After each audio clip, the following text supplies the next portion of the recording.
यह अध्याय संक्षेप में कुछ महत्वपूर्ण शब्दों और अवधारणाओं का वर्णन करता है जिनका उपनिषदों में विस्तार से उल्लेख किया गया है। इसमें यह वर्णन भी किया गया है कि मृत्यु के पश्चात आत्मा के गंतव्य का निर्धारण किस प्रकार से होता है। देह का त्याग करते समय यदि हम भगवान का स्मरण करते हैं तब हम निश्चित रूप से उसे पा लेंगे। इसलिए अपने दैनिक कार्यों को संपन्न करने के साथ साथ हमें सदैव उसकी विशेषताओं, गुणों और दिव्य लीलाओं का चिंतन करना चाहिए। जब हम अनन्य भक्ति से अपने मन को भगवान में पूर्णतया तल्लीन कर लेते हैं तब हम भौतिक आयामों से परे आध्यात्मिक क्षेत्र में प्रवेश करते हैं। तत्पश्चात इस अध्याय में भौतिक क्षेत्र में स्थित कुछ लोगों की चर्चा की गई है। इसमें बताया गया है कि सृष्टि के चक्र में ये लोक और इन पर निवास करने वाले असंख्य प्राणी कैसे इनमें प्रकट होते हैं और प्रलय के समय पुनः अव्यक्त हो जाते हैं। किंतु इस व्यक्त और अव्यक्त सृष्टि से परे भगवान का दिव्य लोक है। वे जो प्रकाश के मार्ग का अनुसरण करते हैं वे अंततः दिव्य लोक में पहुंचते हैं और फिर कभी नश्वर संसार में लौटकर नहीं आते, जबकि अंधकार के मार्ग का अनुसरण करने वाले लोग जन्म, रोग, बुढ़ापे और मृत्यु के अनंत चक्रों में देहांतरण करते रहते हैं। अर्जुन ने कहा, हे भगवान, ब्रह्म क्या है, अध्यात्म क्या है और कर्म क्या है? अधिभूत को क्या कहते हैं और अधिदैव किसे कहते हैं? हे मधुसूदन, अधियज्ञ कौन है और यह अधियज्ञ शरीर में कैसे रहता है? हे कृष्ण, दृढ़ मन से आपकी भक्ति में लीन रहने वाले मृत्यु के समय आपको कैसे जान पाते हैं? परम कृपालु भगवान ने कहा, परम अविनाशी सत्ता को ब्रह्म कहा जाता है। किसी मनुष्य की अपनी आत्मा को अध्यात्म कहा जाता है। प्राणियों के दैहिक व्यक्तित्व से संबंधित कर्मों और उनकी विकास प्रक्रिया को कर्म या साकाम कर्म कहा जाता है। हे देहधारियों में श्रेष्ठ, भौतिक अभिव्यक्ति जो निरंतर परिवर्तित होती रहती है उसे अधिभूत कहते हैं। भगवान का विश्व रूप जो इस सृष्टि में देवताओं पर भी शासन करता है उसे अधिदैव कहते हैं। सभी प्राणियों के हृदय में स्थित मैं परमात्मा अधियज्ञ या सभी यज्ञों का स्वामी कहलाता हूँ। वे जो शरीर त्यागते समय मेरा स्मरण करते हैं वे मेरे पास आएंगे। इस संबंध में निश्चित रूप से कोई संदेह नहीं है। हे कुंती पुत्र, मृत्यु के समय शरीर छोड़ते हुए मनुष्य जिसका स्मरण करता है वह उसी गति को प्राप्त होता है, क्योंकि वह सदैव ऐसे चिंतन में लीन रहता है। इसलिए सदा मेरा स्मरण करो और युद्ध लड़ने के अपने कर्तव्य का भी पालन करो। अपना मन और बुद्धि मुझे समर्पित करो, तब तुम निश्चित रूप से मुझे पा लोगे, इसमें कोई संदेह नहीं है। हे पार्थ, अभ्यास के साथ जब तुम अविचलित भाव से मन को मुझ पुरुषोत्तम भगवान के स्मरण में लीन करते हो तब तुम निश्चित रूप से मुझे पालोगे। भगवान सर्वज्ञ, आदि पुरुष, नियंता, सूक्ष्म से सूक्ष्मतम, सबका पालक, अज्ञानता के सभी अंधकारों से परे और सूर्य से अधिक तेजवान है और अचिंतनीय दिव्य स्वरूप के स्वामी हैं। मृत्यु के समय जो मनुष्य योग के अभ्यास द्वारा स्थिर मन के साथ अपने प्राणों को भौहों के मध्य स्थित कर लेता है और दृढ़तापूर्वक पूर्ण भक्ति से दिव्य भगवान का स्मरण करता है वह निश्चित रूप से उन्हें पा लेता है। वेदों के ज्ञाता उसका वर्णन अविनाशी के रूप में करते हैं। महान तपस्वी ब्रह्मचर्य व्रत का पालन करते हैं और उसमें स्थित होने के लिए सांसारिक सुखों का त्याग करते हैं। मैं तुम्हें इस मुक्ति के मार्ग के संबंध में संक्षेप में बताऊंगा। शरीर के समस्त द्वारों को बंद कर मन को हृदय स्थल पर स्थिर करते हुए और प्राण वायु को सिर पर केंद्रित करते हुए मनुष्य को दृढ़ यौगिक चिंतन में स्थित हो जाना चाहिए।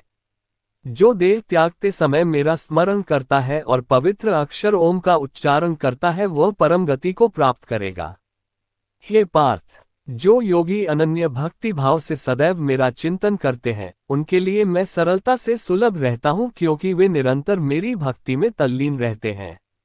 मुझे प्राप्त कर महान आत्माएं फिर कभी इस संसार में पुनः जन्म नहीं लेती जो अनित्य और दुखों से भरा है, क्योंकि वे पूर्ण सिद्धि प्राप्त कर चुकी होती हैं। हे अर्जुन, इस भौतिक सृष्टि के सभी लोकों में ब्रह्मा के उच्चल लोक तक तुम्हें पुनर्जन्म प्राप्त होगा। हे कुंती पुत्र, परंतु मेरा धाम प्राप्त करने पर फिर आगे पुनर्जन्म नहीं होता। हजार चक्र के 4 युग महायुग का ब्रह्मा का कल्प 1 दिन होता है और इतनी अवधि की उसकी 1 रात्रि होती है। इसे वही बुद्धिमान समझ सकते हैं जो दिन और रात्रि की वास्तविकता को जानते हैं। ब्रह्मा के दिन के शुभारंभ पर सभी जीव अव्यक्त अवस्था से व्यक्त होते हैं और रात्रि होने पर पुनः सभी जीव अव्यक्त अवस्था में लीन हो जाते हैं। ब्रह्मा के दिन के आगमन के साथ असंख्य जीव पुनः जन्म लेते हैं और ब्रह्मांडीय रात्रि के आने पर अगले ब्रह्मांडीय दिवस के आगमन पर स्वतः पुनः प्रकट होने के लिए विलीन हो जाते हैं। व्यक्त और अव्यक्त सृष्टि से परे अन्य अव्यक्त शाश्वत आयाम है। जब सब कुछ विनष्ट हो जाता है किंतु उसकी सत्ता का विनाश नहीं होता। यह अव्यक्त आयाम परम गंतव्य है और इस पर पहुंचकर फिर कोई नश्वर संसार में लौटकर नहीं आता। यह मेरा परम धाम है। परमेश्वर का दिव्य व्यक्तित्व सभी सत्ताओं से परे है। यद्यपि वह सर्वव्यापक है और सभी प्राणी उसके भीतर रहते हैं, तथापि उसे केवल भक्ति द्वारा ही जाना जा सकता है। हे भरत श्रेष्ठ, अब मैं तुम्हें इस संसार से दूर विभिन्न मार्गों के संबंध में बताऊंगा। इनमें से एक मार्ग मुक्ति की ओर ले जाने वाला है और दूसरा पुनर्जन्म की ओर ले जाता है। वे जो परब्रह्म को जानते हैं और जो उन 6 मासों में जब सूर्य उत्तर दिशा में रहता है, चंद्रमा के शुक्ल पक्ष की रात्रि और दिन के शुभ लक्षण में देह का त्याग करते हैं, वे परम गंतव्य को प्राप्त करते हैं। वैदिक कर्मकांडों का पालन करने वाले साधक चंद्रमा के कृष्ण पक्ष की रात्रि में धुएं के समय जब सूर्य दक्षिणायन में रहता है कि 6 माह के भीतर मृत्यु को प्राप्त होते हैं, वे स्वर्गलोक को प्राप्त करते हैं। स्वर्ग के सुख भोगने के पश्चात वे पुनः धरती पर लौटकर आते हैं। प्रकाश और अंधकार के ये दोनों पक्ष संसार में सदा विद्यमान रहते हैं। प्रकाश का मार्ग मुक्ति की ओर तथा अंधकार का मार्ग पुनर्जन्म की ओर ले जाता है।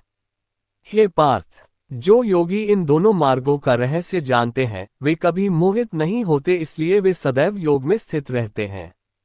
जो योगी इस रहस्य को जान लेते हैं, वे वेदाध्ययन, तपस्या, यज्ञों के अनुष्ठान और दान से प्राप्त होने वाले फलों से परे और अधिक लाभ प्राप्त करते हैं।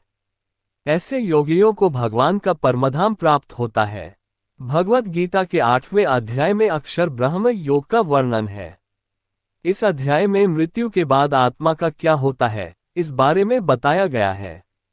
इस अध्याय में ब्रह्म कर्म, आध्यात्म और मृत्यु के बारे में भी बताया गया है। भगवान कृष्ण अर्जुन से कहते हैं कि वे सभी यज्ञों के सर्वोच्च भगवान हैं।